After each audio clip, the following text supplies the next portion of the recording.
So hey friends, this is Mary and welcome back to my channel. दोस्तों, आज की कहानी की शुरुआत होते ही हम इस कहानी की हीरोइन को देखते हैं, जो आती तो पूरा टशन में सिक्योरिटी गार्ड्स को भी कहती है कि मैं तुम्हारे जनरल मैनेजर सेन से मिलना चाहती हूँ, उनको बोलो कि मैं आई हूँ। अब उसके इस बात से वो लोग भी पूछते हैं कि आपके पास अपॉइंटमेंट है। वो कहती है नहीं, तो बिना अपॉइंटमेंट के तो वो नहीं मिल सकती है। यही बात गार्ड्स उससे कहते हैं। इस पॉइंट पे फुल आकर में अपना चश्मा हटाती है एंड देन रिक्वेस्ट करने लगती है कि प्लीज मुझे मिलने दीजिए, बस 10 मिनट का काम है मुझे। पर नहीं नहीं मतलब नहीं, उसको वहाँ से निकाल दिया जाता है और साथ में ये भी कहा जाता है कि अगर उसको मिस्टर सेन से मिलना है तो उसको क्लाइम करके जाना पड़ेगा। और वो जाती है विंडो के थ्रू उनके रूम में। अब ऐसे ही कोई किसी के रूम में अचानक से आ जाएगा तो किसी को भी वियर्ड लगेगा। वो जाते रहते हैं देखने के लिए, तब तक वो उतरती है और उन्हीं के ऊपर गिर जाती है। वो तो अपना बात कहना चाह रही थी पर वो सीधे कहते हैं कि निकलो यहाँ से। अब इतना मुश्किल से आई है तो इतना इजीली तो जाएगी नहीं। वो उनसे बस 10 मिनट मांगती है, पर नहीं, उनका सुई तो बस उसको वहां से बाहर निकालने में ही अटका हुआ था। अब वो भी क्या करे, वो बैठ के रिक्वेस्ट करने लगती है उनसे।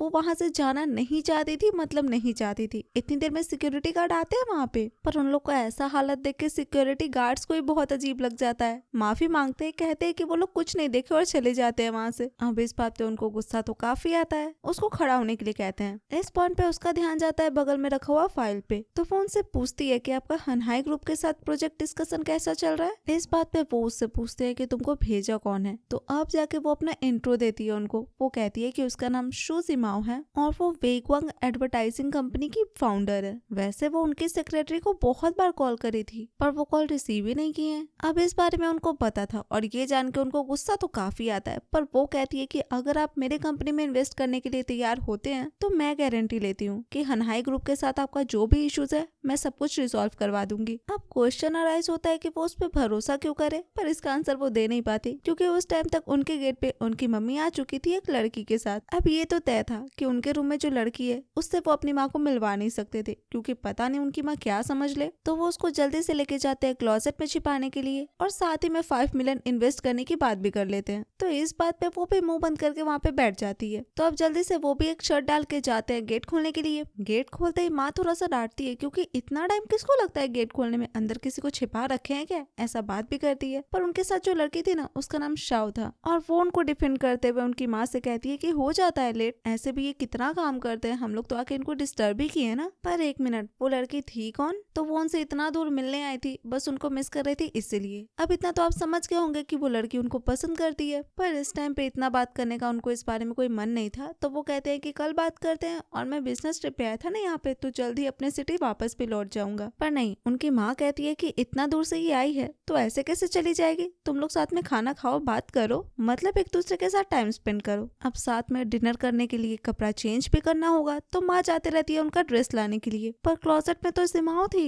तो वो उनको क्लोजेट खोलने देते ही नहीं है, जैसे तैसे करके रोक ही देते। वो कहते हैं कि वो जैसे हैं ठीक है। तो अब वो लोग भी वहां से जाने लगती है, पर तभी माँ को वहां पे लड़की का इयररिंग दिखता है। तो ऑफिस है ना, वो अपने बेटे से क्वेश्चन करेंगी। वो करती है और तभी वो रियलाइज करती है कि इस रूम में लड़की के परफ्यूम का भी स्मेल आ रहा है। तो वो स्ट्रिक्टली अपने बेटे से पूछती है कि सच बताओ, इस रूम में कोई और भी है क्या? अब हाँ, वो कहते तो नहीं है पर आवाज आ जाता है। तो वो जल्दी से जाके क्लोजेट चेक करती है और उनको वहाँ पे जिमाओ मिलते भी है। अब पहले तो शॉक्ड होती है पर उसके बाद माँ को अच्छा ही लगता है। उनको समझ में आ जाता है कि ये उनकी होने वाली बहू है, मतलब उनके बेटे की गर्लफ्रेंड। जिमाओ तो उनको कहती है कि वो मिस्टर सेन से बात करने के लिए आई थी यहाँ पे काम के बारे में, पर वो आंट नहीं बोलती है, वो सिस्टर बोलती है। ये सुन के मिस्टर सेन की मम्मी कहती है कि तुमको भी इतनी यंग लगती हूँ क्या? और लगे हाथ तो शाओ का हाथ उसके हाथ पे रख देती है और शाओ को कहती है कि तुम इसको अपनी बड़ी बहन जैसा समझो और मैं प्रॉमिस करती हूँ तुम्हारा ग्रेजुएशन कंप्लीट होने के बाद मैं तुम्हारे लिए बॉयफ्रेंड ढूंढूंगी। अब इसका मतलब तो वही था कि वो जिमियाओ को अपनी बहू मान चुकी थी, इसीलिए तो जो लड़की को वो अपने बेटे से मिलवाने के लिए लेके आई थी उसके लिए बॉयफ्रेंड ढूंढने की बात कर रही थी। अब हाँ, मिस्टर सेन सब कुछ क्लियर करने का ट्राई करते हैं पर माँ कुछ बोलने दे तब ना। माँ कहती है कि इतनी सुंदर गर्लफ्रेंड तुम छिपा के रखे थे, तुमको क्या लग रहा था खा जाऊंगी मैं इसको? अब वो इतना बोल रही थी तो जिमियाओ भी थोड़ा सा नाटक कर लेती है। वो कहती है कि मुझे डर लग रहा था कि कहीं आप मुझे पसंद नहीं करे, तो इसलिए मैं ही इनको बोली थी आपको कुछ भी नहीं बताने के लिए। तो अब ठीक है, माँ को कोई प्रॉब्लम नहीं था।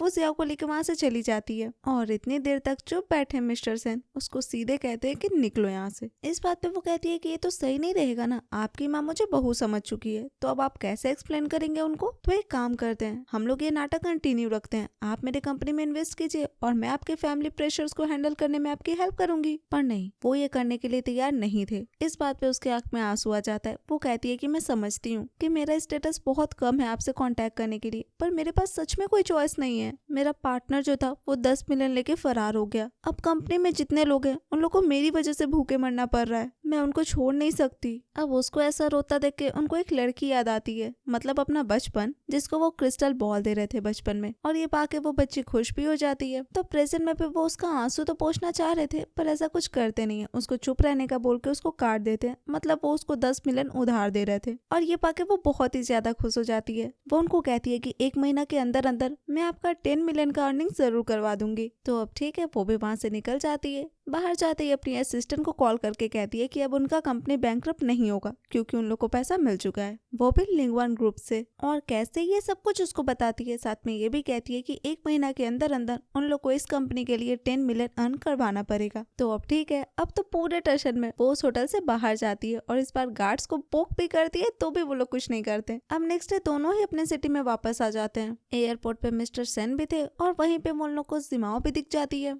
अब इस पॉइंट पे उनको ऐसा गलत फहमी हो जाता है कि वो अपॉर्चुनिटी क्रिएट कर रही है उनसे मिलने के लिए। इस पॉइंट पे उनका असिस्टेंट कहता है तो हम लोग चलते हैं फिर, पर वो कहते हैं कि नहीं यार, टैक्सी मिलना टफ है। तो मतलब साथ लेके जाना है, ऐसा असिस्टेंट पूछता है। पर इस चीज का जरूरत नहीं पड़ता, क्योंकि जिमाओ के पास ऑलरेडी एक आदमी आ चुका था। उस आदमी का नाम विंस सिनियन था, और वो उसके बचपन का दोस्त भी था। तो ये लोग जब तक आते हैं तब तक वो उसके साथ चली जाती है। और ये देख के मिस्टर सेन को बहुत ही ज्यादा गुस्सा आता है। वो अपने असिस्टेंट को कहते हैं कि उसको बेटिंग एग्रीमेंट भेजने के लिए, क्योंकि जो भी कंडीशन वो कल बोली है वो तो मुंह से बोली है ना, उन सब का डॉक्यूमेंट होना बहुत ही ज्यादा जरूरी है। क्योंकि अब तो वो डेफिनेटली ये देखना चाहते हैं कि 1 महीना के अंदर अंदर वो उनके 10 मिलियन का प्रॉफिट कैसे करवाती है। तो अब ठीक है, वो लोग तो वहां से चले जाते हैं। सिनियन उससे माफी मांग रहा था क्योंकि वो उससे पहले मिलने नहीं आ पाया, पर ठीक है, उसको कोई प्रॉब्लम नहीं था। फिलहाल वो पूछता है कि तुम कहाँ जाओगी, घर जाओगी या कहीं और। वो कहती है कि बैंक चले। तो वो क्यों, तो उसको मॉर्गेज लोन लेना है। इस बात पे वो उससे कहता है कि तुम्हारे ग्रैंडफादर जो तुम्हारे लिए घर छोड़ के गए, उसको तुम गिरवी रखोगी।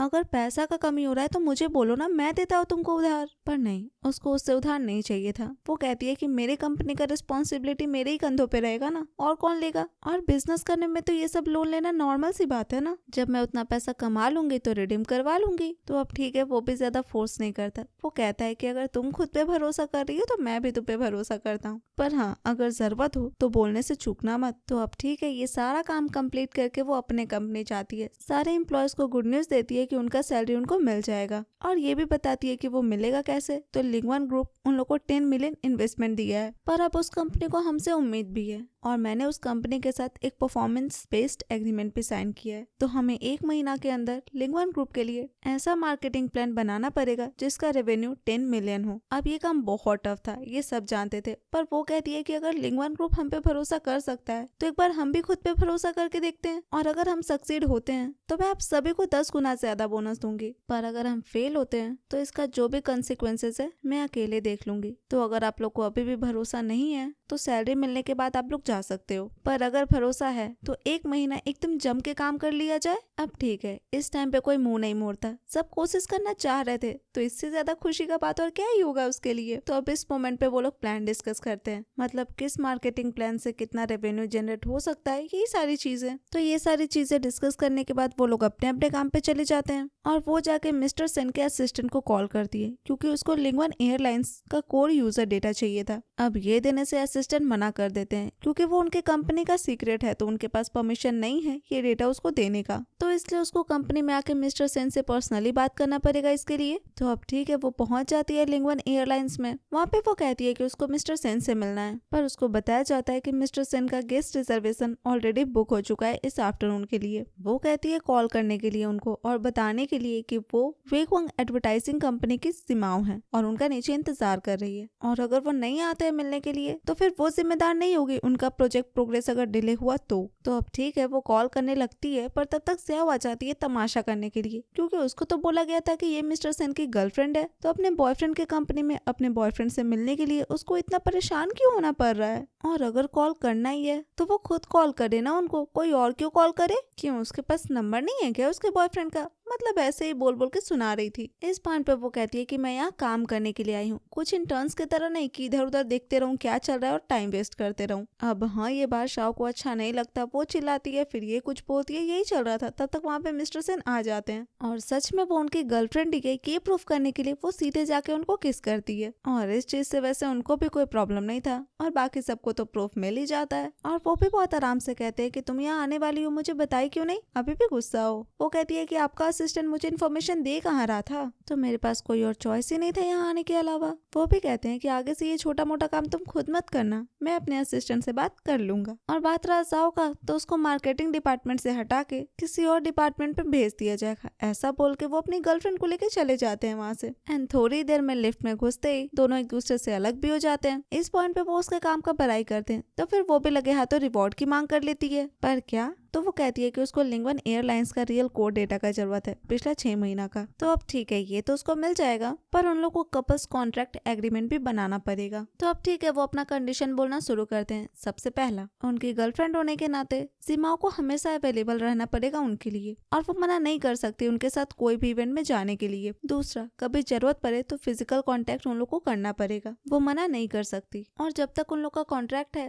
वो किसी और आदमी के साथ फिजिकली कॉन्टेक्ट नहीं कर सकती, वरना पेनल्टी के तौर पे उसको 100 मिलियन देना पड़ेगा उनको। चौथा, वो चाहे तो एग्रीमेंट कभी भी टर्मिनेट कर सकते हैं किसी भी जगह, पर जिमाओ को ये चीज करने का राइट नहीं है। हाँ, ये सब चीज उसको अच्छा नहीं लग रहा था क्योंकि सारा राइट उनके खुद के पास था, जिमाओ के पास तो कुछ था ही नहीं। पर जरूरत अभी उसको उसके कंपनी के लिए था मिस्टर सेन का, तो वो डिनाई भी नहीं कर सकती थी। पर हाँ, वो उसको ऑप्शन देते हैं कि अगर वो चाहे तो वो कुछ ऐड कर सकती है, तो वो ऐड करवाना शुरू करती है। पहला, उसको कंपनी के इंटरनल डेटा का रियल टाइम एक्सेस चाहिए। दूसरा, अगर उन लोगों में पर्सनल इमोशनल डिस्प्यूट होता है तो जब तक वो नियम नहीं तोड़ी है तब तक उसको इन्वेस्टिगेट नहीं किया जाएगा। और तीसरा, बॉयफ्रेंड होने के नाते जब तक कॉन्ट्रैक्ट है वो ना उस पर चिल्ला सकते हैं, ना उसको डांट सकते हैं, ना उसको मार सकते हैं। अब ये चीज उनको थोड़ा सही नहीं लगता, पर वो कहती है कि ये बेसिक रिक्वायरमेंट होता है बॉयफ्रेंड बनने का, ये भी नहीं कर सकते क्या आप? तो अब चाहे या ना चाहे कॉन्ट्रैक्ट बन चुका था और उनको ये चीज मानना पड़ेगा। हाँ, कॉन्ट्रैक्ट प्रिंट आउट होने के बाद दोनों साइन कर देते हैं और उसी टाइम पे उनको कॉल आता है उनके पापा का। वो डांटना शुरू कर देते हैं उनको, क्योंकि पता नहीं वो ज़ियाओ को क्या बोलती है जिससे वो बहुत रोई है। हाँ, वो कहते हैं कि वो उसको जो भी बोले अपनी गर्लफ्रेंड के लिए बोले, क्योंकि ज़ियाओ को कोई हक नहीं बनता उनकी गर्लफ्रेंड से किसी भी तरीके से बात करने का। पर उनके पापा को इस चीज से कोई फर्क नहीं पड़ता था। वो कहते हैं कि ज़ियाओ के घर जाओ और उससे माफी मांगो। पर ये सारी बातें सुन के जिमाओ को अच्छे से समझ में आ गया था कि उनके पापा है बहुत खतरनाक और वो भी अपने पापा पे ही गए हैं। अब ठीक है, वो ज़ियाओ से माफी तो नहीं मांगेंगे, पर वो अपने पापा को कहते हैं कि आप मेरी गर्लफ्रेंड से मिल लीजिएगा, मैं उसको घर लेके आ रहा हूँ। तो अब ठीक है, उसको भी मानना ही पड़ेगा ये बात। वो उसको लेके जाते हैं मॉल, अपना कार्ड भी देते हैं कि उसको जो भी खरीदना है वो खरीद सकती है, मतलब इस कपड़ा में वो थोड़ी जाएगी अपने इन लॉज से मिलने के लिए। तो अब ठीक है, वो जाके एक एक करके चेंज करके आती है, पर उनको कुछ भी पसंद नहीं आ रहा था और एट द एंड उनको जो पसंद आता है वही कपड़ा फाइनल हो जाता है। अब ये तो ठीक है, पर वो उसको कह देते हैं कि जो कपड़ा मेरे पैसों से खरीदा गया है वो सिर्फ तुम तभी पहनोगी जब तुम मेरे साथ रहोगी, किसी और के सामने नहीं पहनोगी। तो अब ठीक है, वो भी क्या ही बोले इस बात पे। इस टाइम पे कुछ और भी गिफ्ट्स वहाँ पे आ जाता है और वो उनको मेक श्योर करती है कि ये वो उनके पैसों से नहीं ली है। पर ली क्या है, तो पहली बार उनके पापा मम्मी से मिलने जा रही है तो खाली हाथ थोड़ी जाएगी। जो भी वो खरीदी थी वो उनको दिखाती है। उनकी मम्मी के लिए एक ब्रॉच जो कि उनके विंटर स्टाइलिंग में एकदम परफेक्ट जाएगा, और उनके पापा के लिए कोई खास तरीके का चाय जो कि एक टाइम वो उनके इंटरव्यू में सुनी थी कि वो छोटे थे तो वो इसी तरीके का चाय पसंद करते थे। वैसे उसके मुंह से ये सारी बातें सुन के उनको काफी अच्छा लगता है, क्योंकि स्ट्रेंजर्स ही हुए ना उनके पापा में उसके लिए, फिर भी वो एकदम परफेक्ट गिफ्ट चुनी है उनके लिए। और वैसे उनके लिए भी खरीदी थी क्रिस्टल बॉल। ये देख के उनको उनका बचपन याद आ जाता है, पर वो तभी उनको बिल देती है, क्योंकि वो कहती है कि ये जो कपड़ा है वो मेरा है, वो मेरे पैसों से जाएगा, पर ये जितना भी गिफ्ट है ना वो बिजनेस एक्सपेंस में जाएगा, तो वो आपके कार्ड से कटेगा। तो अब ठीक है, वो भी उसको ट्रांसफर कर देते हैं और थोड़ी देर में दोनों वहाँ पे पहुंच भी जाते हैं। उनकी मम्मी तो जिम्याओ को देख के बहुत ही ज्यादा खुश होती है, उसका खूब बड़ाई करती है उनकी मम्मी, एंड देन उसको अंदर लेके जाती है। मतलब जितना ही खुश उनकी मम्मी होती है जिम्याओ को देख के, उतना ही सड़ा हुआ चेहरा उनके पापा बना लेते हैं उसको देख के। जिम्याओ को वो कुछ भी नहीं कहते, सीधे मिस्टर सेन को उनके रूम में बुलाते हैं, वहाँ जाके चिल्लाना शुरू कर देते हैं उनपे। जिम्याओ और उसके भी फैमिली के बारे में बहुत कुछ बोलते हैं, मतलब यही कि उन दोनों फैमिलीज का क्या ही बराबर। पर मिस्टर मिस्टर सेन कुछ भी रिएक्ट नहीं करते, चुपचाप चले जाते हैं वहाँ से। इधर वो दोनों उनके पापा की बातें सुन रहे थे तो माँ जैसे तैसे करके बात संभालती है। माँ कहती है कि ये बाप बेटे जब मिलते हैं पता नहीं किस जन्म का बदला लेते हैं, ऐसा ही लगता है कि शायद पिछले जन्म में एक दूसरे के दुश्मन थे,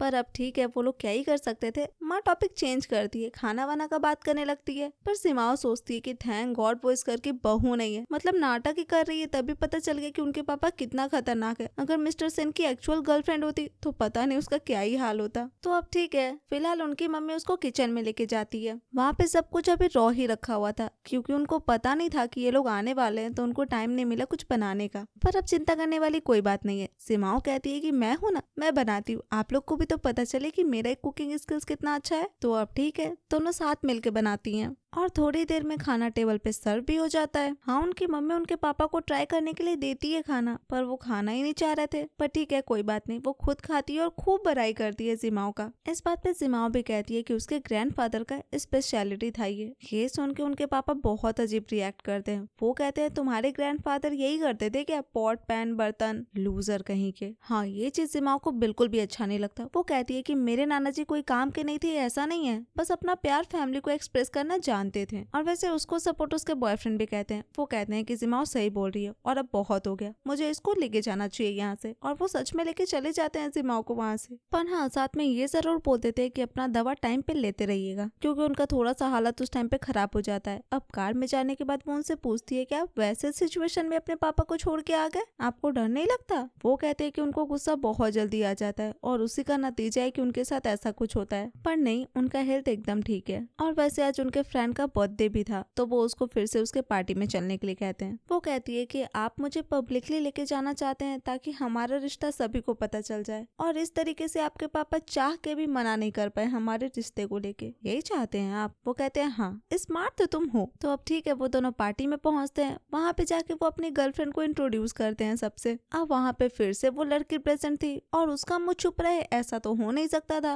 वो फिर से उस दिन होटल का ही बात करती है। वो कहती है कि तुम खिड़की से आई थी ना उस दिन। अब ये सुन के उसके साथ जो फ्रेंड खड़ी थी वो भी थोड़ा उसका मजाक बनाती है। पर सिमाओ कहती है कि मैं क्या करती, ये ना कॉल उठा रहे थे ना मैसेज का जवाब दे रहे थे, अब अचानक से ऐसे गायब हो जाएंगे तो चिंता तो होगा ना। तो अब मुझे जो समझ में आया वो मैंने किया। पर एक मिनट, तुमको कैसे पता कि मैं खिड़की से आई थी? तुम इन्वेस्टिगेट कर रही हो क्या इनको या फिर ट्रैक कर रही हो? अब इस बकवास का तो कोई अंत नहीं है। वो लोग आराम से बैठते हैं, एक दूसरे के साथ ड्रिंक टोस्ट करते हैं, ड्रिंक करते हैं। पर हाँ, वो कहते हैं कि मेरी गर्लफ्रेंड ज्यादा पी नहीं पाती तो इतना ज्यादा फोर्स मत करो। इधर इन दोनों लड़की में तो अलग ही खिचड़ी पकड़ा था क्योंकि जाओ जानती थी कि उन दोनों का रिश्ता फेक है। वैसे वो सिक्योरिटी गार्ड से पूछी थी उस टाइम होटल में, तो वो जो भी सच था वो बताया था, इस हिसाब से उसको ऐसा लगता था। तो बस वो ये प्रूफ करना चाहती थी कि उन दोनों का रिश्ता फेक है। इधर वो लोग ट्रूथ एंड डेयर गेम खेलना स्टार्ट करते हैं। पहली बार बॉटल रुकता है मिस्टर सेन के ऊपर और वो लड़की उनको डेयर देती है ये चीज प्रूफ करने के लिए। उसके हिसाब से वो उनको कहती है उनके बगल वाली लड़की को किस करने के लिए, फ्रेंच किस, एटलीस्ट 10 सेकेंड तक। अब ऑब्वियसली जिमाओ ये चीज नहीं चाहती थी पर उनके पास और कोई ऑप्शन ही नहीं था, वो उसको किस करते हैं और एग्जैक्टली उतनी देर तक जितना देर उनको कहा गया था करने के लिए। ये देख के जाओ बहुत डांटती है अपने फ्रेंड को पर चली जाती है वहां से। तो अब ठीक है, ये सब होने के बाद कार में वो मिस्टर सेन को कह रही थी कि आप बहुत ज्यादा ही आज नहीं किए। वो कहते हैं तुम भी तो बिना मुझसे पूछे लॉबी में मुझे किस की थी, पर ऑब्वियसली दोनों बातें अलग है। वो कहती है इस बात पे वो कहते हैं कि वो लोग जानबूझ के मुझे ये करने के लिए गए थे ताकि उनको हमारे रिश्ते का सच पता चल जाए। तो तुम क्या चाहती थी, जानबूझ के मैं इस ट्रैप में फंसूं? हाँ, वो समझ रही थी पर थोड़ा सा गुस्सा थी ना, तो वो कहती है कि एक और कंडीशन ऐड कर दीजिएगा एग्रीमेंट पे कि बिना दूसरे पार्टी के परमिशन के कोई किसी को किस नहीं करेगा। अब ये चीज तो बाद में देखा जाएगा, फिलहाल वो अपने फोन पे चेक करते हैं तो कोई इनको किस मोमेंट्स को पोस्ट कर दिया था। ये देख के उनको तो अच्छा लग रहा था पर जिमाओ को बिल्कुल भी अच्छा नहीं लग रहा था। वो उनको कहती है कि मैं पक्का 10 मिलियन जल्द से जल्द अर्न करने में हेल्प करूंगी ताकि ये कॉन्ट्रैक्ट टर्मिनेट हो पाए। और सच में वो जैसा बोली थी उस हिसाब से अपने काम पे लग जाती है। उसका पूरा कंपनी जी तोड़ मेहनत कर रहा था ताकि ये चीज वो लोग पूरा कर पाए। अब इस पॉइंट पे उसकी सेक्रेटरी 3 प्लान फाइनल करके सबका एक रिपोर्ट बना के उसको देती है जो कि उसको अप्रूव करवाना था मिस्टर सेन से। तो वो प्लान्स लेके जाती है मिस्टर सेन को दिखाने के लिए। उनको तीनों प्लान्स में कुछ न कुछ कमी लगता है, कहाँ जगह सुधारने की जरूरत है, क्या क्या चीज ऐड करना है, वो सब कुछ उसको बताते हैं। तो अब ठीक है, वो उस पे काम करेगी ऐसा बोलती है, जिस बात पे वो कहते हैं कि मैं पर्सनली हैंडल करूंगा इस प्रोजेक्ट को, तो अपना कंप्यूटर हमेशा ऑन रखना। तो अब अब ठीक है, वो जो चीज बताए थे चेंज करने के लिए उनके प्रपोजल में, वो सब कुछ करके एक दिन उनको मैसेज कर दिए कि please latest project proposal check कर लीजिए ना,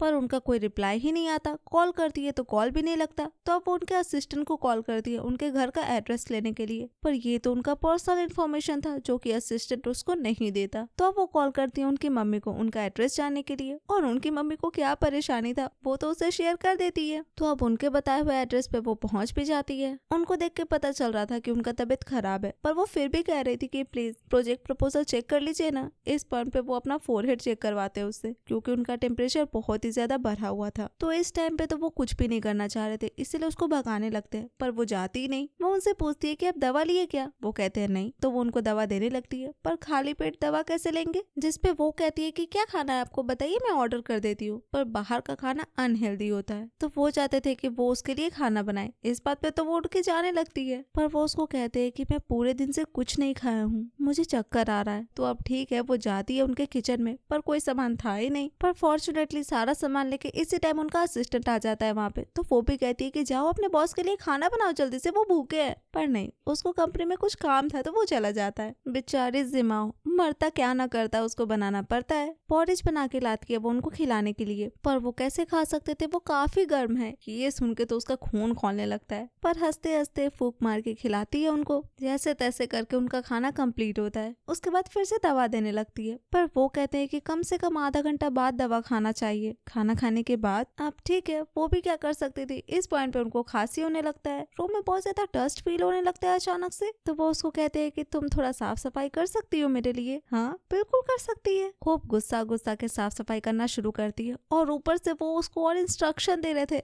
लाइक रियली। पर बेचारी को करना पड़ रहा था, कोई और ऑप्शन ही नहीं था। इसी दौरान ठंडा लगने लगता है, तो एसी का टेम्परेचर कम करो ज्यादा करो, यही नाटक चल रहा था। फिर अचानक से कहते हैं कि अब तुम मेडिसिन दे सकती हो। वो तो झट से जाके उनको मेडिसिन देती है, पर एक मिनट, वो अपना हाथ नहीं धोई। ये सुन के तो उसको सच में मन कर रहा था कि उनका सर फोड़ दे, पर बीमार आदमी पे हाथ उठाएगी वो। अरे भाई ले लो ना दवा, बोलती है तो वो ले लेते हैं। तब वो कहती है कि अब तो मैंने सब कुछ कर दिया, अब मैं घर कब जाऊंगी। वो कहते हैं अगर तुम चली गई और मेरा हालत और खराब हो गया तो फिर प्रपोजल लेटर कौन साइन करेगा बाद में। इसका मतलब उसको कहीं जाना नहीं था, वो रात में वहीं रहेगी, उनका ध्यान रखेगी। अब इस पॉइंट पे उनका एक और नाटक, उनको गाना सुनना था और वो गाना गाती भी है। तो अब ठीक है, रात में सो जाती है। नेक्स्ट मॉर्निंग उठ के आती है तो वो बाहर बैठे हुए थे, वो जाके वहीं पे बैठती है तो वो थोड़ा दूर हो जाते हैं। वो कहते हैं कि वो डॉक्टर से बात की है, डॉक्टर उनको बताए हैं कि उनको वायरल इन्फेक्शन है, तो वो दूर ही रहे उनसे तो अच्छा रहेगा। पर फिलहाल वो उसका प्लान ही देख रहे थे। और अब ठीक है, अब कुछ भी चेंज करने का कोई जरूरत नहीं है। इट मीन्स वो अप्रूव कर दिए, तो अब तो उसका वहाँ रुकने का कोई वजह नहीं था। वो निकल जाती है वहाँ से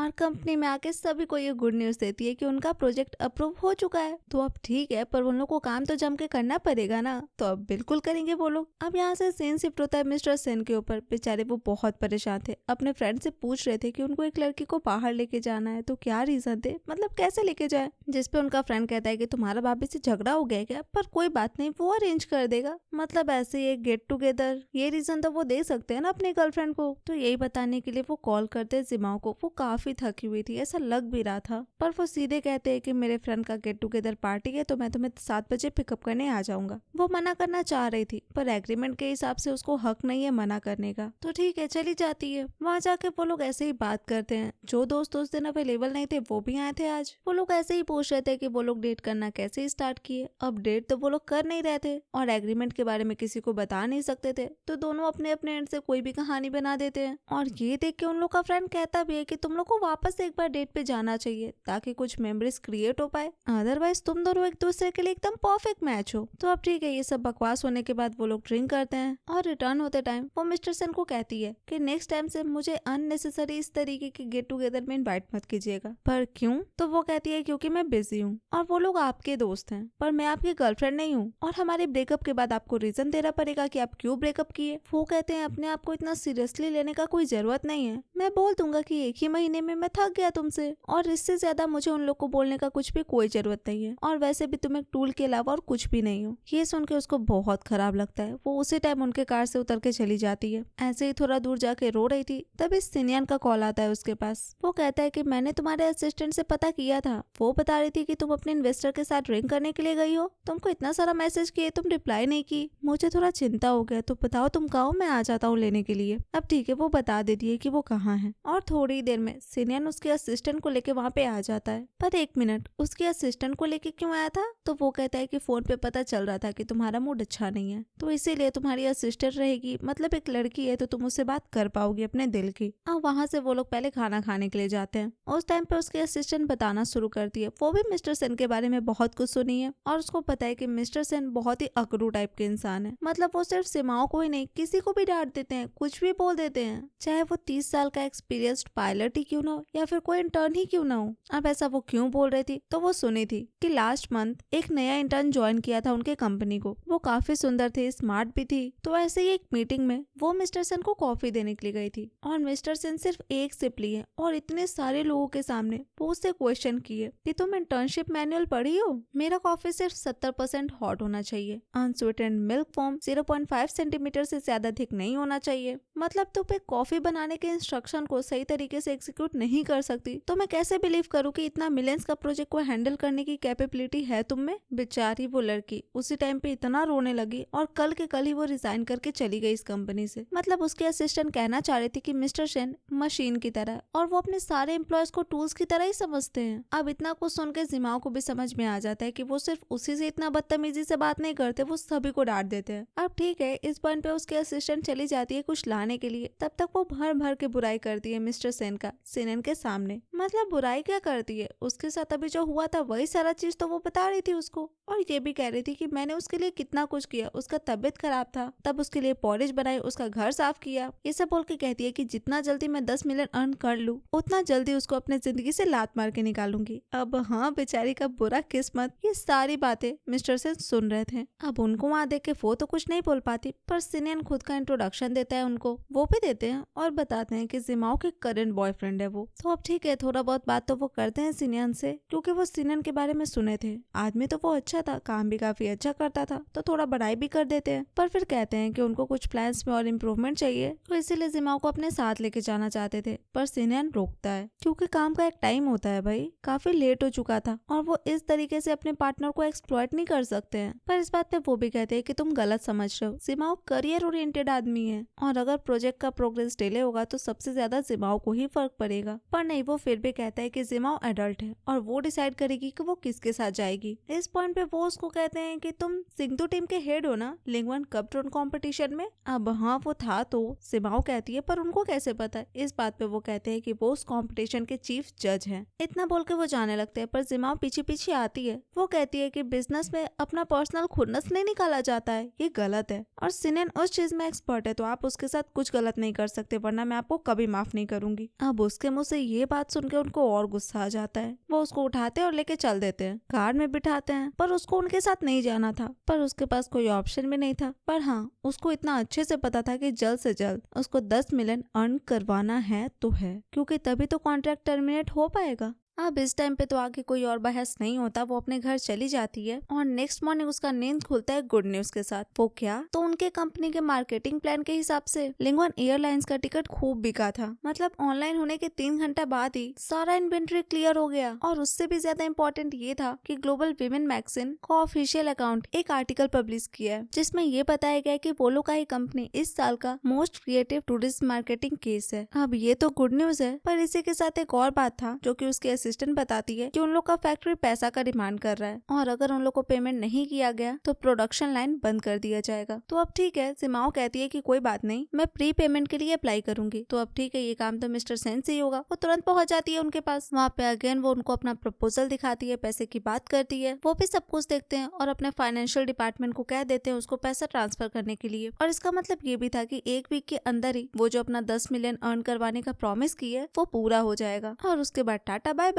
इतना बोल के वो चली जाती है। पर इस चीज से उनको बहुत ज्यादा गुस्सा आ जाता है। उसी टाइम पे उनका असिस्टेंट आता है और वो अपना गुस्सा उसी पे झाड़ देते हैं। वो कहते हैं कि इतना हड़बड़ी क्यों है इसको कॉन्ट्रैक्ट टर्मिनेट करने का। इस पॉइंट पे उनका असिस्टेंट सजेस्ट करता है कि भले मिस जिमा पैसा का कंडीशन पूरा कर चुकी है, पर अगर चाहा जाए तो एग्रीमेंट टर्मिनेट नहीं होगा। अब वो कैसे? तो वो कुछ और टर्म्स ऐड कर सकते हैं। और वो क्या? तो असिस्टेंट बताता है कि पहला ये ऐड किया जा सकता है कि हमें एक नया शिपिंग राउट सिक्योर करना है हनहाई ग्रुप से, और दूसरा जाओ का इन्फ्लुएंस कम्प्लीटली खत्म खत्म करना है। अब ये सुन के वो भी कहते हैं कि ठीक है, फिर ये सारा टर्म्स ऐड कर दो एग्रीमेंट में। तो अब यहाँ से सीन शिफ्ट होता है 1 वीक बाद। वो लोग 10 मिलियन का प्रॉफिट करवा चुके थे, तो इस चीज का खुशी मना रहे थे वो लोग अपने कंपनी में। तो इसीलिए वो अपना कॉन्ट्रैक्ट टर्मिनेट करने की बात करने के लिए जाती है मिस्टर सेन के पास। पर वो उसको कहते हैं कि तुम वर्ड टू वर्ड कॉन्ट्रैक्ट पढ़ी हो। अब हाँ, वो तो पढ़ी थी, पर वो उसको कॉन्ट्रैक्ट का जो कंडीशन ऐड किए थे वो खुद से वो दोनों कंडीशन दिखाते हैं। मतलब अब उसको मिस्टर सेन के साथ फिर से कोऑपरेट करना पड़ेगा ताकि वो लोग मिलके हनहाई ग्रुप के साथ नया शिपिंग रूट के लिए कोऑपरेट कर पाए और दूसरा शाओ को हैंडल कर पाए। अब पहले पहले तो उसको बहुत गुस्सा आता है, पर ठीक है, जो पहला कंडीशन था हनहाई ग्रुप के साथ कोऑपरेट करने वाला, वो ऑलरेडी करवा चुकी थी। पर ऐसा कैसे? तो जो उसका फ्रेंड है सिनयान, वो हनहाई ग्रुप का चेयरमैन है, तो ये काम करवाना उसके लिए बहुत इजी था। पर अभी भी दूसरा टर्म तो था ना, जाओ वाला। इस बात पे वो कहती है कि ऐसा नहीं है कि मैं ये प्रॉब्लम को सॉल्व करना नहीं चाहती, पर आप कभी हम दोनों को अच्छे से मिलने ही नहीं दिए। अगर मैं उससे मिलूंगी तो मैं प्रॉमिस करती हूँ उसका प्रॉब्लम भी सॉल्व हो जाएगा। अब उसके ये सारी बातों पे वो भी क्या ही बोल सकते थे। वो अपना बात कंप्लीट करके चली जाती है वहाँ से। अब फिलहाल उसी कंपनी में उसके असिस्टेंट आई हुई थी, जिसको जानबूझ के जाओ परेशान कर रही थी। इस पॉइंट पे आती है जिमा वहाँ पे। दोनों में थोड़ा सा बहस होता है। जाओ उसको कहती है कि तुम अपना टाइम वेस्ट कर रही हो मिस्टर सेन के साथ। वो तुमको लेके बिल्कुल भी सीरियस नहीं है, क्योंकि मेरे पेरेंट्स ऑलरेडी मिस्टर सेन के पापा से बात कर चुके हैं और हम दोनों के पेरेंट्स आपस में मिलकर हमारी शादी अरेंज करेंगे। अब ये सुन के वो भी नेगेटिव रिएक्ट नहीं करती। वो कहती है कि मैं खुश हूँ तुम्हारे एंगेजमेंट के लिए, पर एक लड़की का वैल्यू सिर्फ शादी पे ही जाके नहीं अटक जाता है। यहाँ पे शो ऑफ करने के बजाय तुम इस चीज पे ध्यान देती ना कि तुम्हारे अंदर किस चीज का टैलेंट है। मतलब अगर फैमिली बैकग्राउंड और कनेक्शंस को छोड़ दिया जाए तब देखो तुम्हारे पास क्या है। तो इतना नाटक करने के बजाय इन सब चीजों पे ध्यान दो। अब ये बात तो उसको डेफिनेटली अच्छा नहीं लगता। वो उस पे हाथ उठाना चाह रही थी, पर नहीं, वो कोई ढोल नहीं है कि कोई भी बजा दे। वो कहती है कि अभी तुम लिंगवन ग्रुप में खड़ी हो और यहाँ पे हर जगह कैमरास लगा हुआ है, तो ये करने का तो तुम सोचना भी मत। अब ये सब बात जब चल ही रहा था तभी उसको कॉल आता है और उसको पता चलता है कि मिस्टर सेन के पापा कंपनी आए हैं। ये सुन के तो वो बहुत खुश हो जाती है। वो कहती है जिमाओ को कि तुमको बहुत शौक है ना मुझे सुनाने का, चलो अब अंकल सेन के सामने मुझे सुनाना। मैं भी देखना चाहती हूँ कि वो तुम्हारे साथ क्या करेंगे। अब हाँ, वो उसको जबरदस्ती ले जाने लगती है, पर वो खुद से जा सकती थी तो वो खुद ही से जाती है। इधर सच में उनके पापा उन पे फिर से बरसे जा रहे थे। वो कह रहे थे कि मैं कुछ दिन के लिए बिजनेस ट्रिप पे गया, तुम साहब को लॉजिस्टिक डिपार्टमेंट पे ट्रांसफर कर दिए। वो भी कहते हैं कि उसके पास कोई और स्किल नहीं है। अब इस चीज का भी सारा इल्जाम उनके पापा जिमाओ पे ही लगा देते हैं। उसके बारे में बहुत बुरा भला कहते हैं। ये भी कहते हैं कि उसके कंपनी से सारा रिश्ता खत्म करो और उस लड़की को छोड़ दो। पर वो भी अपने एंड से कह देते हैं कि ना ही वो प्रोजेक्ट खत्म करेंगे और ना ही उस लड़की से ब्रेकअप करेंगे। अब मिस्टर सेन ये बात बोल क्यों रहे थे, तो वो अपने पापा को दिखाते हैं। वो कहते हैं कि जिमाओ इस कंपनी में 1 महीना के अंदर इतना प्रॉफिट करवा के दी और साथ ही में हनहाई ग्रुप के साथ जो उनका कॉपरेशन नहीं हो पा रहा था वो भी अब हो गया। तो आप भले मानना नहीं चाह रहे, पर वो बहुत टैलेंटेड है। उतना तो आप भी नहीं थे जब आप उसकी उम्र में थे। तो मैं डिसाइड करूंगा कि मैं किससे शादी करना चाहता हूँ। पर इतना कुछ जानने के बाद भी उनके पापा को तो जैसे कोई असर ही नहीं पड़ रहा था। वो कहते हैं कि वो गरीब फैमिली में पली बढ़ी है, पता नहीं उसका क्या इंटेंशन हो, किस आदमी के साथ क्या क्या करी हो ये सारा काम निकलवाने के लिए। तो मैंने जो बोल दिया सो बोल दिया और ये फाइनल है कि परसों सब लोग मिलकर डिसाइड करेंगे कि तुम्हारा एंगेजमेंट साउ के साथ कब होने वाला है और तुमको उससे शादी करना पड़ेगा। इतना बोल के वो जैसे ही गेट खोलते हैं वहाँ पे दोनों लड़कियां खड़ी थी और उनके पापा जिमाओ को देख के कहते भी है कि तुम सोच लो, ये जगह तुम्हारे लिए नहीं है, तुमको यहाँ से चले जाना चाहिए। पर उनके बेटे आके जिमाओ का हाथ पकड़ के कहते हैं कि आपको यहाँ से जाना चाहिए फिलहाल तो। अब इस बात पे तो वो दोनों ही चले जाते हैं। इस पॉइंट पे वो कहती है मिस्टर सेन को कि क्या हो गया, मुझे इतना प्रोटेक्ट क्यों कर रहे हैं ताकि आपके पापा आपको और परेशान न करे। वो कहते हैं तुम मेरी हो, मैं किसी को भी तुमको परेशान करने नहीं दे सकता।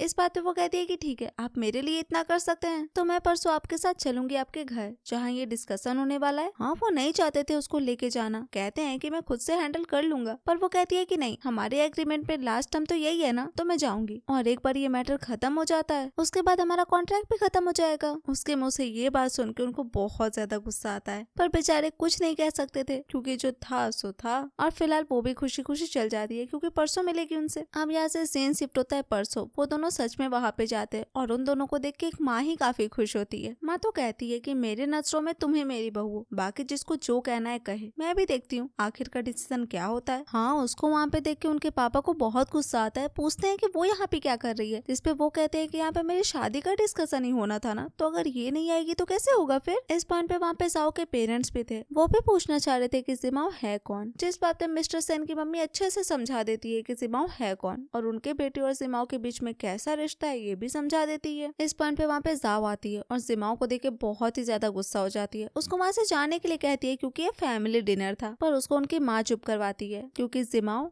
मिस्टर सेन की ऑफिशियल गर्लफ्रेंड है और साथ में कहती भी है कि तुम अपने फैमिली को सब कुछ पता ही नहीं हो क्या। पर नहीं, इस पॉइंट पे जाओ की मम्मी उनको समझाने का ट्राई करती है। वो कहती है कि वो लोग तो बच्चे हैं पर हम तो बड़े हैं ना, हमें पता है कि उनके लिए क्या अच्छा है क्या नहीं। प्रेजेंट का सोच के तो शादी का फैसला नहीं लिया जा सकता ना, फ्यूचर का भी सोचना पड़ेगा। अब इस बात से तो डेफिनेटली मिस्टर सेन के पापा फुल्ली एग्री थे और वो कहते भी है कि जाओ के अंकल आने वाले हैं, डायरेक्टर ली, और वो आके बताएंगे कि इन लोग का शादी कब होगा, मतलब कौन से डेट पे होगा ये वो तय करेंगे। और इतना बोलने के बाद सिमाओ को कहते भी हैं कि उस टाइम तुम खुद से अपने मर्जी से वहाँ से चली जाना। अब ठीक है, वो तो बाद में देखा जाएगा। फिलहाल अंकल ली वहाँ पे आ जाते हैं। उनको देख के सब खुश होता है, एक दूसरे को वो लोग ग्रीट करते हैं और जाओ की मम्मी उनको बताती है कि वो यहाँ पे उनको बुलाई क्यों है, मतलब जाओ और मिस्टर सेन का शादी का डेट फाइनल करने के लिए। पर ये क्या, वो तो सिमाओ को जानते थे। वो उससे पूछते हैं कि तुम यहाँ पे क्या कर रही हो। इस पॉइंट पे वो भी उनको ग्रीट करती है, बहुत दिन हो गया था देखे हुए उनको। इस बात पे वो कहते हैं कि हाँ, मैं तुम्हारे ग्रैंडफादर के 80th बर्थडे पे आया था, शायद उनका हेल्थ अभी भी अच्छा है ना। वो कहती है हाँ हाँ वो बहुत अच्छे हैं। तो ऐसे ही थोड़ा बहुत बात करते हैं, फिर पूछते हैं कि वो यहाँ पे कर क्या रही है। इस पॉइंट पे मिस्टर सेन आगे आते हैं, वो भी उनको ग्रीट करते हैं और देन बताते हैं कि वो सिमाओ के बॉयफ्रेंड है। ये देख के उनको थोड़ा अजीब लगता है। देन वो मिस्टर सेन के पापा से पूछते हैं कि आप अपने बेटे का शादी जनरल शू की ग्रैंड डॉटर के साथ करने वाले हैं, सच में बहुत अच्छा कर रहे हैं। अब हाँ, वो यहाँ मिस्टर सेन का शादी का डेट किसी और लड़की के साथ तय करने के लिए आए थे, पर वो कहते हैं कि शादी अगर म्यूचुअल कॉन्सेंट के साथ किया जाए तो वो ज्यादा बेटर रहेगा नहीं, और इनका रिश्ता काफी अच्छा है, तो बड़े होने के नाते हमें इनका रिश्ता तोड़ना नहीं चाहिए। तो अब ठीक है, ऐसे ही थोड़ा बहुत बात करके वो सिमाओ को कहते हैं कि तुम अपने शादी में मुझे बुलाना जरूर। हाँ हाँ, माँ तो जरूर बुलाएगी, माँ कहती है। तो अब ठीक है, ये मीटअप यहीं पे खत्म हो जाता है। वो जब घर जा रही थी तब वो उनसे पूछती है कि आपको पता था क्या मेरे फैमिली और डायरेक्टर ली के बीच में क्या रिश्ता है। वो कहते हैं हाँ, जनरल शू एयरफोर्स में थे, यानी कि डायरेक्टर ली के सीनियर, उस टाइम मिलिट्री में, तो ये पता करना कोई बहुत ज्यादा टफ नहीं था। तो अब ठीक है, इस पॉइंट पे वो कहती है कि मैं आपके एग्रीमेंट का सारा कंडीशन पूरा कर चुकी हूँ, तो अब हमारा कॉन्ट्रैक्ट खत्म होता है यहाँ पे। अब यहाँ से सीन शिफ्ट होता है, जब वो अपने घर पे थी तब उसकी माँ उसको कॉल करती है और घर पे आने के लिए कहती है। थोड़ी देर में वो भी जाती है वहाँ पे। उसके पेरेंट्स बहुत गुस्सा में थे। माँ सीधे पूछती है कि क्या छुपा रही हो तुम। अब उसको तो कुछ समझ में नहीं आ रहा था कि उसके पेरेंट्स क्या कह रहे हैं, पर माँ तब भी गुस्से में थी। पापा को पूछने के लिए कहती है, तो पापा कहते हैं कि सच बताओ अभी कंपनी कैसा चल रहा है तुम्हारा। वो कहती है हाँ, प्रॉब्लम था, मेरा पार्टनर पैसा लेके भाग गया था, कंपनी में 10 मिलियन का कमी आ गया था, पर अब चिंता करने वाली कोई बात नहीं है, अब सब कुछ ठीक हो चुका है और ये चीज लिंगवन ग्रुप की वजह से हो पाया है। माँ कहती है मतलब तुम अपने ग्रैंडफादर का दिया हुआ घर गिरवी रखवा दी ये सब कुछ करने के लिए। वो कहती है पर ये टेम्पररी है, एक बार फाइनल पेमेंट आ जाता है कंपनी में उसके बाद मैं सारा लोन चुका दूंगी। इस बात पे माँ और गुस्सा जाती है। माँ कहती है कि बिजनेस में चीजें कितना जल्दी बदलता है तुमको आइडिया भी है, अगर पैसा आने में लेट होगा तो तुमको पता है कि क्या हो सकता है। घर खो देना कोई छोटा मोटा बात नहीं है, तुम्हारा क्रेडिट रिपोर्ट, तुम्हारा फ्यूचर सब दाव पे लगा है, तुम अपने फ्यूचर के साथ ऐसे मजाक कैसे कर सकती हो। और इससे भी बड़ा ये बात है कि लिंगवन ग्रुप इतना बड़ा कंपनी है, वो तुम्हारे जैसे छोटे कंपनी के साथ काम करने के लिए तैयार कैसे हो गया। तुम सच बताओ, इस प्रोजेक्ट के लिए तुम मिस्टर सेन के साथ कुछ की तो नहीं हो ना।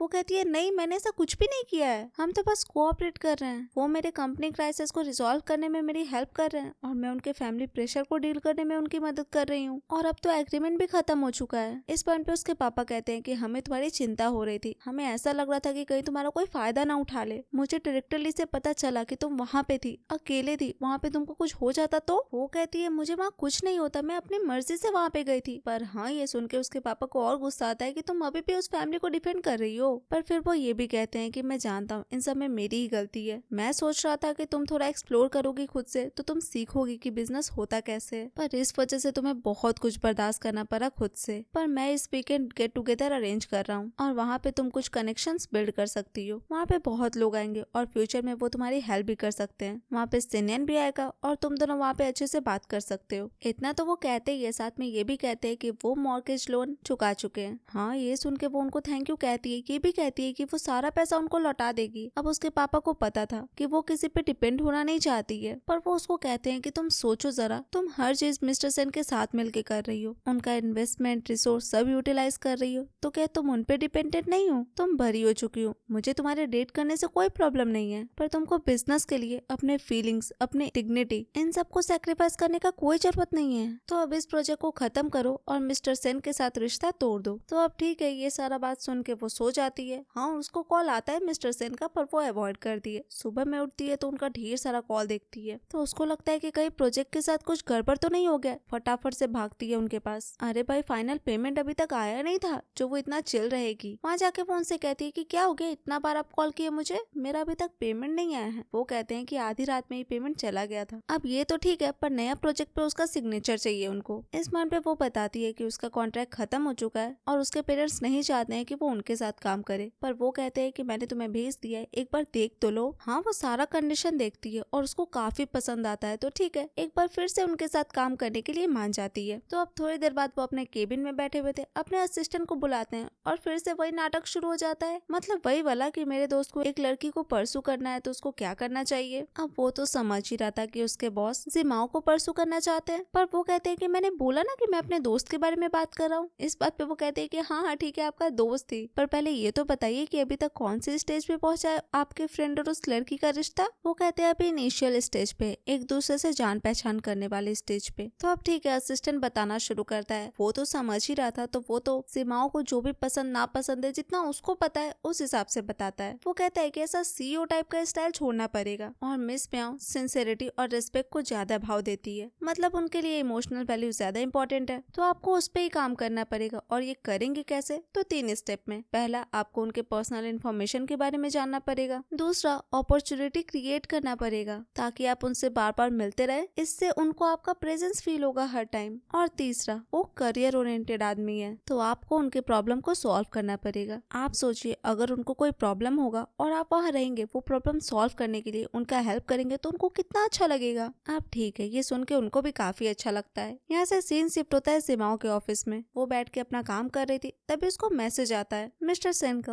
और वो काफी अजीबोगरीब मैसेज किए थे। जिमाओ को कुछ भी समझ नहीं आ रहा था, पर वो तो और वैसा ही मैसेज किए जा रहे थे जिससे वो डेफिनेटली कुछ भी रिप्लाई नहीं देती। इधर बेचारे वो 1 घंटा से उसका इंतजार कर रहे थे, पर अभी तक कोई रिप्लाई ही नहीं आया था। इस बात से उनको भी बेचैनी होता है। वो अपने असिस्टेंट को बुला के वो मैसेज दिखाते हैं जो वो जिमाओ को भेजे हैं। ये देख के तो असिस्टेंट का दिमाग खराब हो जाता है कि ऐसा मैसेज कौन भेजता है। वो बहुत ही ज्यादा टेक्निकल क्वेश्चन का आंसर उसको भेजे थे, मतलब ऐसा सच में कौन करता है यार। इस पॉइंट पे वो अपने बॉस को समझाता है कि आपको अपनी गर्लफ्रेंड को अप्रोच करना है, आपको कोई एम्प्लॉय का इंटरव्यू नहीं लेना है। और वो करेंगे कैसे? तो वो कहते हैं कि सबसे पहले आप इन्फॉर्मेशन गैदर करिए उसके बारे में, नहीं तो आप मुझ पे छोड़ दीजिए। 24 घंटा के अंदर अंदर आपको उनके बारे में हर कुछ पता होगा, और तब तक आप दूसरे और तीसरे वाले स्टेप पे ध्यान दीजिए, वैसा मोमेंट्स क्रिएट करने का ट्राई कीजिए। तो अब ठीक है, जैसा असिस्टेंट कह के गया था वो वही करते हैं। इंटरनेट से सर्च करते हैं कि लड़कियों को कौन सा फूल पसंद है, और उनको जो भी रिजल्ट मिलता है उस फूल का पूरा दुकान भिजवा देते हैं शिमाओ के ऑफिस में। पर उनका खराब किस्मत, उन सारे फूलों में से शिमाओ का फेवरेट फूल कोई भी नहीं था। तो वो अपने असिस्टेंट को कहती है कि ये सारा फ्लावर सारे एम्प्लॉयज को दे देने के लिए, और इस फूल का जितना भी पैसा बनता है मिस्टर सेन को भेज देने के लिए। पर इस बात से अनजान मिस्टर सेन बहुत खुश थे, और इसलिए वो डिसाइड करते हैं कि वो खुद से उसके कंपनी जाएंगे। हालांकि आज फ्राइडे था और वो हर फ्राइडे को आती थी रिपोर्ट करने के लिए, पर आज उनको मन कर रहा था उसके कंपनी जाने का। तो ठीक है, फिर चले जाते हैं वो, और वहाँ जाके उनका भयंकर मूड खराब हो जाता है, क्योंकि वो जो फूल भिजवाए थे वो सभी एम्प्लॉयज के टेबल पे रखा हुआ था।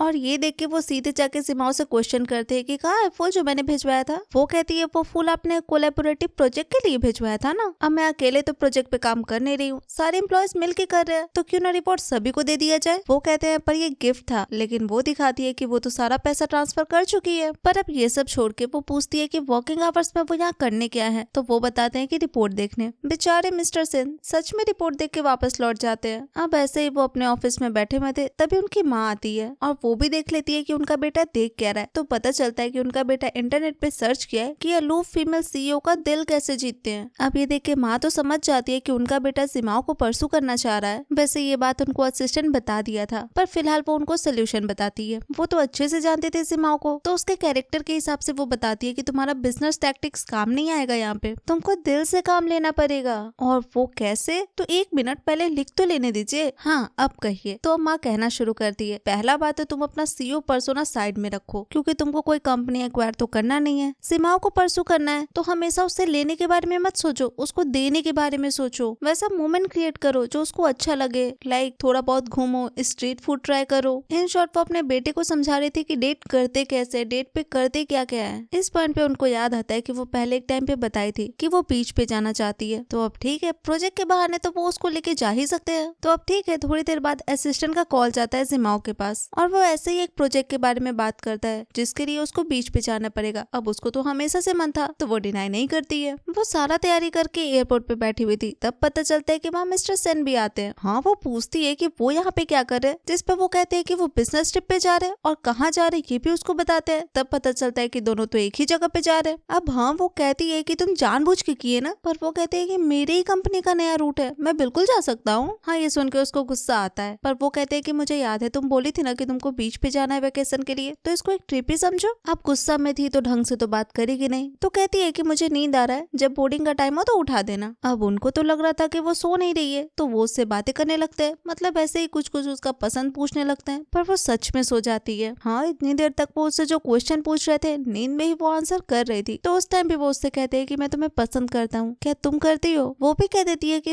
अब ये सुन के तो वो काफी खुश हो जाते हैं, उसको पकड़ भी लेते हैं। अब थोड़ी देर बाद वो लोग जहाँ पहुँचने वाले थे वहाँ पहुँच भी जाते हैं, एक दूसरे के साथ घूमते हैं, टाइम स्पेंड करते हैं, खाते पीते हैं, दोनों को ही काफी अच्छा लगता है। उसके बाद टाइम आता है होटल में चेक इन करने का, तो उसको कहा जाता है कि उसका रिजर्वेशन मिस्टर सेन के रिजर्वेशन से टेक ओवर कर लिया गया है, क्योंकि वो होटल का बेस्ट स्वीट ढूंढ रहे थे। तो अब ठीक है, वो दूसरा रूम बुक करने के लिए कह रही थी पर अवेलेबल नहीं था। तो अब ठीक है, वो उन्हीं के रूम में जाती है। अब वहाँ पे एक ही बेड था, तो वो कहती है कि आप चाहते हैं कि मैं सोफा पे सो? वो कहते हैं मुझे कोई प्रॉब्लम नहीं है, क्योंकि अगर मैं रात में नहीं सो पाया और मेरे खराब डिसीजन की वजह से कंपनी पे इफेक्ट पड़ा तो कौन रिस्पॉन्सिबल होगा अगर प्रोजेक्ट डिले हुआ तो? अब ये सुन के उसको गुस्सा आ जाता है। कि देख के वो उसको कहते हैं कि ठीक है तुम बेड पे ही सो जाना, पर नहीं, मुझे सोफा पसंद है, इतना बोल के बैठ जाती है। वो समझ रहे थे कि वो गुस्सा है, तो वो कहते हैं कि तुमको क्रिस्टल बॉल पसंद है ना, मैं तुम्हारे लिए लाया हूँ और अब तुम मुझे यंजाओ गगा कह सकती हो, तब मैं तुम्हें ये दूंगा। पर नहीं, उसको ये देख के बहुत ज्यादा गुस्सा आ जाता है, क्योंकि उस क्रिस्टल बॉल में एक म्यूजिक भी बज रहा था। वो जल्दी से उसको बंद करती है और कहती है कि मुझे क्रिस्टल बॉल इसलिए पसंद है क्योंकि बचपन में मेरा एक नेबर हुआ करता था और वो मुझे दिया था और सिर्फ मैं उसी को गग्गा कहती हूँ और वो इस क्रिस्टल बॉल से लाख गुना अच्छा था। इस बात पे वो भी कह देते हैं कि ठीक है ना, तो मैं भी छोटा था तब मेरे भी नेबर एक लड़की थी और मैंने उसे दिया था एक क्रिस्टल बॉल और वो भी मुझे यंजाओ गग्गा कहती थी और उसका वर्ड तुम्हारे वर्ड से कई ज्यादा स्वीट था और वो तुमसे कई ज्यादा क्यूट भी थी, तो नहीं बोलना है तो मत बोलो ना। वो कहती है हाँ तो ठीक है ना, कहाँ बोल रही हूँ, जाओ उसको ही ढूंढ लो। अब ऐसे ही दोनों अच्छा खासा लड़ लेते हैं और वो चली जाती है रूम से बाहर। वहाँ पे ऐसे ही खड़ी थी और पीछे 3 लड़के उसी को तार रहे थे। तभी मिस्टर सन का मैसेज आता है उसके फोन पे। वो उसको कहते हैं कि बाहर ठंड है, रूम में आओ, मैं नहीं लड़ूंगा तुमसे। इस पॉइंट पे वो उनको बताती है कि वो है कहाँ, तो वो जल्दी से आते हैं वहाँ पे और उस टाइम वो ड्रिंक करने जा रही थी। वो उसका ग्लास लेके पूरा पी जाते हैं और उसको डांटते भी है कि जब अकेली हो तो पीने का क्या जरूरत है। पर तब उसका ऑर्डर आता है, वो लेमनेड ऑर्डर की थी और तब वो बताती है कि ये ग्लास तो ये लोग मुझे दिए थे, मुझे भी समझ में नहीं आ रहा था कि इसका करूँ क्या, तभी तुम पी लिए। इसी मोमेंट पे उनको फील होता है कि उनको चक्कर आ रहा है, मतलब ड्रिंक में कुछ तो गड़बड़ था। तो वो उसको जल्दी से लेके रूम में भागते हैं। वहाँ जाने के बाद वो समझ रही थी कि उनका हालत बहुत ही ज्यादा खराब हो गया, हॉस्पिटल जाने की बात भी करती है, पर वो कहते हैं कि नहीं, जाने से कोई फायदा नहीं है। तो वो पूछती है कि मैं आपकी हेल्प कर सकती हूँ क्या। इस पॉइंट पे वो उसको हक करते हैं क्योंकि उसी से उनको शांति मिल रहा था। एंड देन उसको कहते भी है कि बगल वाला रूम खाली है, तुम वहाँ जाके सो सकती हो। एंड खुद चले जाते हैं फ्रेश होने। जब वापस आते हैं तब भी सीमा उन्हीं के रूम में थी। ये देख के वो उसको कहते भी है कि तुम दूसरे वाले रूम में जाके सो जाओ ना, अभी तक यहाँ क्या कर रही हो। वो कहती है नहीं, मैं यहीं सोऊंगी और जाके उनके बेड पे घुस जाती है, मतलब कहती है कि मैं भी बेड पे ही सोऊंगी। तो अब ठीक है, वो भी जाके सो जाते हैं। वो उसको पकड़ते हैं, सिर्फ कहते हैं कि मैं कुछ करूंगा नहीं। हाँ, पहले उसको अनकंफर्टेबल फील होता है पर वो भी कुछ नहीं बोलती। अब नेक्स्ट मॉर्निंग दोनों जगते हैं। मिस्टर सेन को बहुत अच्छा नींद आया था वैसे। इस पॉइंट पे सीमा को कॉल आता है सिनियन का और वो बताता है कि वो यनन कप कंपटीशन जीत गया है। ये सुन के वो काफी खुश होती है। मिस्टर सन को कहती भी है कि आप कुछ नहीं किए थे ना। वो कहते ऑब्वियसली कुछ नहीं किया था, क्योंकि मैं हमेशा सही का ही साथ देता हूँ। अब उनके इतना जोर से बोलने से सिनियन को तो पता चल ही गया था कि वो मिस्टर सेन के साथ है। हाँ, वो भी कहती है कि हाँ साथ में तो हूँ,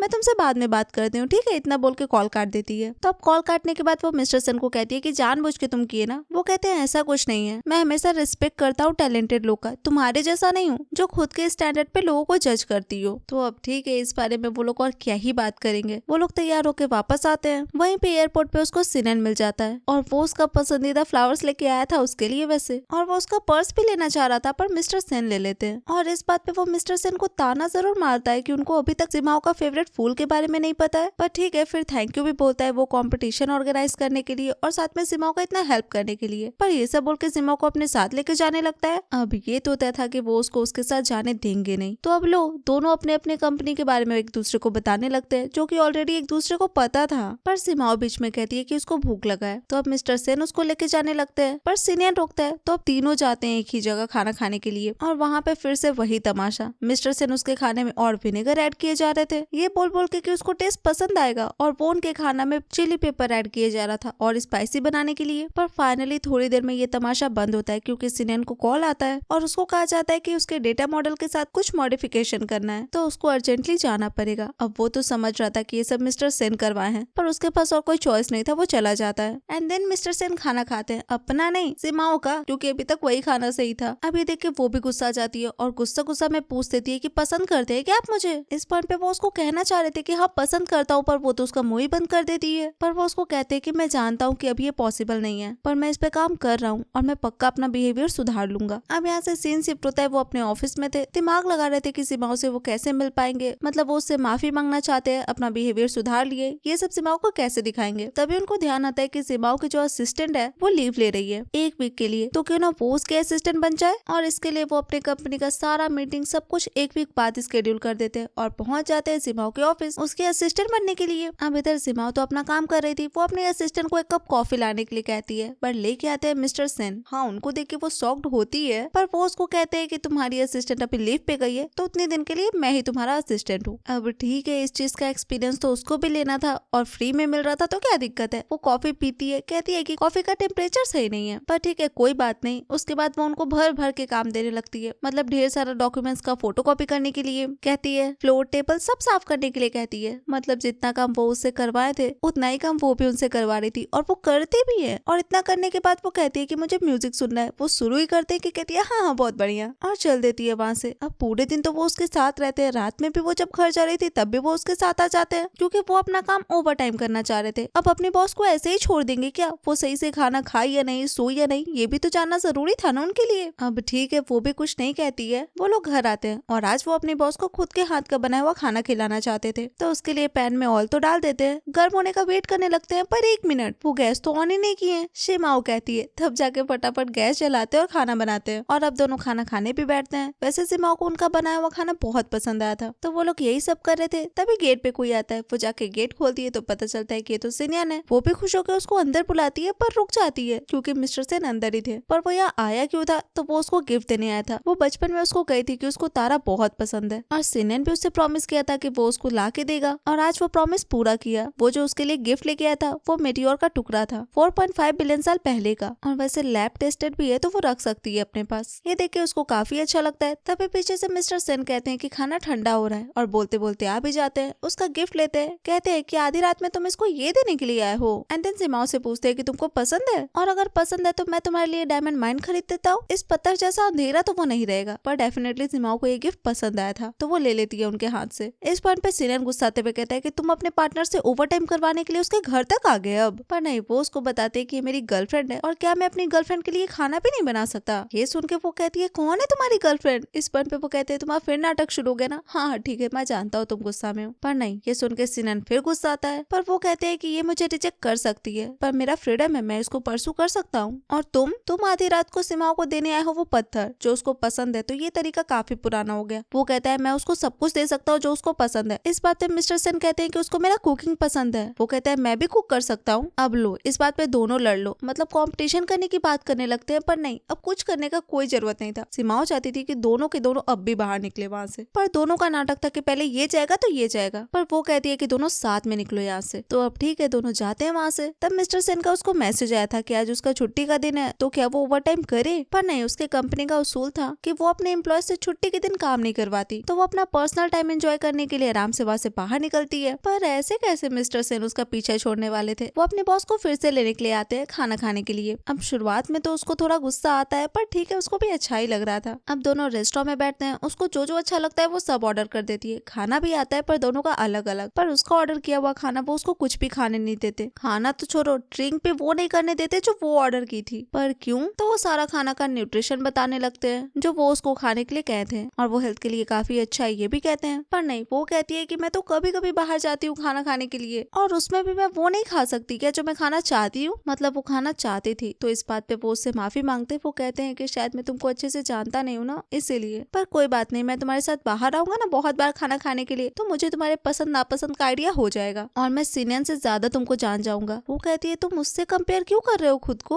वो कुछ नहीं कहते तो वो खुद ही कहने लगती है कि मैं उसके साथ बहुत कम बार बाहर गई हूँ खाना खाने के लिए। और दूसरी बात, वो कैलोरी एनालिसिस नहीं करता है डाइनिंग टेबल पे। और तीसरा, मुझे ऐसा लगता है कि इंसान को वही करना चाहिए जो करने में वो अच्छा हो। किसी को खुश करने के लिए कुछ और करने की कोई जरूरत नहीं है। और इसके अलावा मैंने ऐसा कभी भी नहीं कहा है कि मैं सिनयन को पसंद करती हूँ। तो अब ठीक है, इतना बात होने के बाद वो खाना खाती है, पर खुद जो ऑर्डर की थी वो नहीं, जो वो उसको दिए थे वो खाना खाती है। और इस टाइम मिस्टर सेन कुछ तो मैसेज करते हैं। पैरेलली जिमाओ को कॉल भी आता है और उसको पता चलता है कि उसका पार्टनर जो पैसा लेके भागा था वो मिल चुका है। ये सुन के वो बहुत ही ज्यादा खुश हो जाती है, उनको भी बताती है। और तभी एक और कॉल आता है और पता चलता है कि उस बीच पे जो 3 लोग मिले थे ना, जो उसके ड्रिंक पे कुछ मिला दिए थे, वो लोग भी पकड़े गए हैं। और वो लोग कन्फेस किए हैं कि वो लोग लड़कियों के साथ ऐसा करते हैं। अब इसका मतलब तो यही है कि ये सब कुछ मिस्टर सेन करवाए हैं। और हाँ, बात भी सही था। वो उसको कहते हैं कि तुम ही बोली ना कि इंसान को वो करना चाहिए जो करने में वो अच्छा हो, तो मैं यही करने में अच्छा हूँ। और इतना कहने के बाद ये सब कुछ वो कैसे किए ये भी बताते हैं उसको। ये सब जान के वो उनसे पूछती है कि आप करना ये सब शुरू कब किए। वो कहते हैं जिस दिन मैं तुमसे मिला। अब जो लड़की मेरे रूम में आके मेरे सामने ये सब कुछ बोलने का हिम्मत रख सकती है, वो इतना इजीली फेल कैसे हो सकती है। ये सुन के वो कहती है तो फिर आप मुझे इतना परेशान क्यों किए। इस बात पे वो कहते हैं कि वो इसलिए क्योंकि मैं ये नहीं चाहता था कि तुम जैसे मेरे पास आई थी वैसे तुम किसी और के पास जाओ। ये सुन के उसके आंख में आंसू आ जाता है। वो कहती है कि पता है, जब मैं छोटी थी ना तो मेरे पेरेंट्स को डर लगता था कि कहीं मुझे कोई परेशान न करे, इसलिए वो मुझे हमेशा कहते थे कि गर्ल्स को इंडिपेंडेंट होना चाहिए और अगर मैं किसी पे रिलाई ना करूँ तो ही बेटर है। इसलिए मैं हमेशा से खुद पे रिलायड थी। मुझे जो चाहिए था उसके लिए मैं खुद लड़ती थी। पर जब कंपनी में ये इंसिडेंट हुआ था ना, उस टाइम मैं बैंक गई थी मॉर्गेज लोन अप्लाई करने के लिए। पर अगर एक इंसान के ऊपर इतना कर्ज हो तो उसको बैंक भी लोन क्या ही देगा। मैं कभी भी किसी से उम्मीद नहीं की कि कोई मेरा हेल्प करेगा और इसीलिए ना कभी किसी से हेल्प मांगी, पर थैंक यू। ये सब बोल के वो उनको सच में हक करती है। इसी पॉइंट पे उनको उनकी माँ का कॉल आता है और पता चलता है कि उनकी माँ उन लोग को डिनर के लिए बुलाई है। और साथ में कहती भी है कि चिंता मत करो, अगर मेरे पापा तुमको कुछ भी बोले तो मैं और माँ मिल के उनको निकालेंगे। पर अगर तुम नहीं जाना चाहती हो मेरे घर तो हम लोग बाहर चल सकते हैं खाना खाने के लिए। पर नहीं, वो जाना चाहती थी। थोड़ी देर में वो लोग वहाँ पहुँचते हैं। माँ तो एज यूजुअल बहुत ज्यादा खुश होती है उसको देख के, और इस बार उनके पापा भी उसको देख के खुशी होते हैं। वो लोग खाना पीना खाते हैं। इस पॉइंट पे उनके पापा उससे पूछते हैं उसके नाना जी के बारे में, मतलब उनका कैसा हेल्थ है। इतना बोल के उसके नाना जी का बड़ाई भी करते हैं और ये चीज सीमाओं को भी अच्छा लगता है। तो अब ऐसे ही बात उत करते करते मिस्टर सेन की मम्मी उसको सब कुछ बता देती है। मतलब वो जब सीमाओं को परसू करना चाहते थे तो वो इंटरनेट पे क्या सर्च किए थे, क्या क्या काम किए थे, सब कुछ बताती है। हाँ, मिस्टर सेन को तो थोड़ा अजीब लगता है, पर सीमाओं हंस ही रही थी। इस पॉइंट पे उनकी माँ उसके पेरेंट्स से मिलने की बात करती है ताकि इस रिश्ते को फाइनल कर पाए। पर मिस्टर सेन कहते हैं कि उनको कोई जल्दी नहीं है, वो दोनों टाइम लेना चाहते हैं। तो फिर ठीक है, माँ को भी कोई प्रॉब्लम नहीं था, पर हाँ, वो अपनी बहू सिर्फ सीमाओं को ही समझती थी और ये तो तय था। तो अब ये सब बात चल ही रहा था, तभी उसकी माँ का उसको कॉल आता है। माँ उसको घर बुलाती है तो मिस्टर सेन जाते हैं उसको उसके घर पहुंचाने के लिए। उस टाइम वो उसको किस भी करते हैं और इस बार वो लोग सच में रिलेशनशिप में थे, इसलिए किस करते हैं, किसी को दिखाने के लिए नहीं। तो अब ठीक है, ये सब होने के बाद वो जाती है अपने मम्मी पापा के पास, पूछती है कि क्या हो गया। माँ तो गुस्सा के कहती है कि तुम अपना रिश्ता उसके साथ तोड़ी कि नहीं तोड़ी। इस पॉइंट पे वो कहती है कि हम दोनों सीरियस है माँ,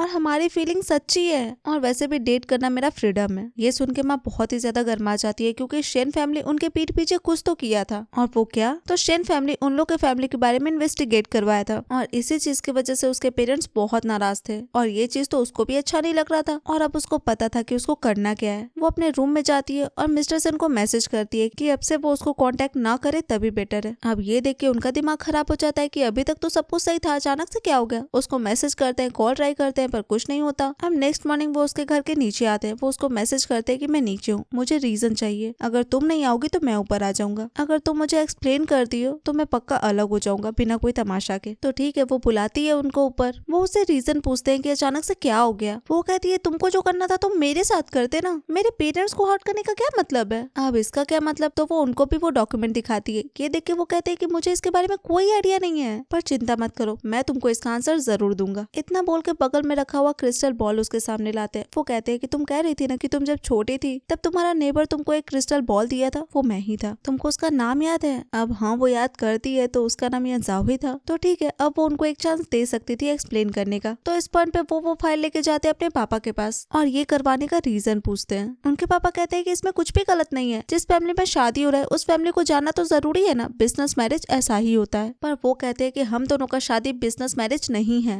और हमारे शादी की वजह से आप इस फैमिली का कोई भी रिसोर्स यूज नहीं कर सकते अपनी मर्जी से। तो ये पहली बार था और आखिरी भी, अगर ये चीज रिपीट होगा तो मैं एक पल भी नहीं सोचूंगा आपको जेल भिजवाने में। इतना बोल के वो चले जाते हैं। वो जाते हैं उसके पेरेंट्स पेरेंट्स के पास, बताते हैं कि ये सब कुछ उनके पापा किए थे और इसकी वजह से वो माफी भी मांगते हैं। पर माफी मांगना बहुत छोटा सा बात था। वो अपने कंपनी का कोड डेवलपमेंट प्लान अगले 3 साल का उनको दे देते हैं। उस प्लान में सारा डिटेल्स था। अगर वो लोग चाहे तो लिंगवन ग्रुप को बर्बाद भी कर सकते थे। उस डॉक्यूमेंट में इतना इन्फॉर्मेशन था। पर ठीक है, मिस्टर सेन को कोई दिक्कत नहीं था। वो कहते हैं कि वो इस चीज को कोलेटरल के तौर पे रखे है और अब लिंगवन का फ्यूचर उन दोनों के हाथ में है। और इतना बोल के एक बार फिर से अपने और अपने फैमिली की तरफ से उन लोग से माफी मांगते हैं। इस पॉइंट पे उसकी माँ उससे पूछती है कि तुम इसके साथ रहना चाहती हो। वो कहती है हाँ। तो अब उसके भी पेरेंट्स मान जाते हैं, मतलब मिस्टर सेन को एक्सेप्ट कर लेते हैं, पर एक वार्निंग के साथ कि ये चीज रिपीट नहीं होना चाहिए और उनकी बेटी को कोई तकलीफ नहीं होना चाहिए। अब यहाँ से सीन शिफ्ट होता है। वो अपने कंपनी में ही थी, तभी उसकी असिस्टेंट उसको कहीं लेके जाती है, पर कहाँ, तो वहाँ मिस्टर सेन का सरप्राइज उसका वेट कर रहा था। वो आती है तो वो उसको बुके देते हैं, प्रपोज करते हैं, उससे पूछते हैं कि वो उनसे शादी करना चाहती है या नहीं। और हाँ जी हाँ, वो बिल्कुल चाहती थी। अब हामी भरी दी थी, किस कर ही ली थी तो शादी भी कर ही लेती है। और अब उन लोग को मिल गया था उन लोग का लाइफ टाइम कॉन्ट्रैक्ट, जो कि टर्मिनेट नहीं किया जा सकता था। तो ठीक है ना, ये रिश्ता निभाने के लिए दोनों ही तैयार थे। और इसी के साथ ये कहानी यहीं पे खत्म हो जाता है। तो दोस्तों, आपको ये कहानी कैसा लगा आप मुझे कमेंट्स में जरूर बताइएगा। And thank you so much friends for watching this video. मैं आपसे मिलती हूँ अब नेक्स्ट वीडियो में, तब तक के लिए बाय।